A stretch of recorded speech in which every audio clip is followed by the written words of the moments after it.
তারক রহমানের বক্তব্যগুলো আমার কাছে খুব ভালো লাগছে, মানে যথেষ্ট ভালো লাগছে। আমি এক বক্তব্য 4বার শুনছি, যেটা সত্য কথা। তখন রাত 12টা বাজে, দোকান থেকে বাসায় গেছি, তারাবি নামাজ পড়ছি, এরপর খাবার দাবার খাইছি, এরপর মোবাইলটা ঢুকলাম, নেটে ঢুকলাম, দেখলাম তারক রহমানের প্রথমে ভূমিকা হেডলাইনে।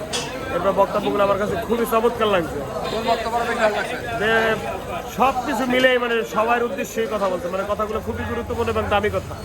আমাদের ব্যবসায়িকের উদ্দেশ্যে বলছে কি, যে আপনারা রমজান মাসের জন্য অন্তত আপনারা মুনাফাটা করেন না, বা সীমিত করেন, সীমিতবদ্ধ থাকেন।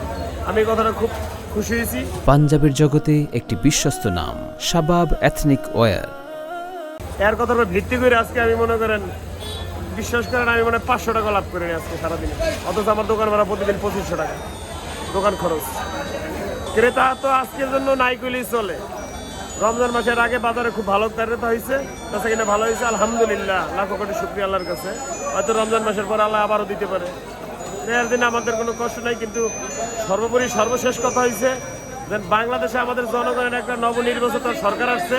আমি এতে যথেষ্ট, আমার ব্যক্তিগত মতামত হয়েছে যথেষ্ট ভালো।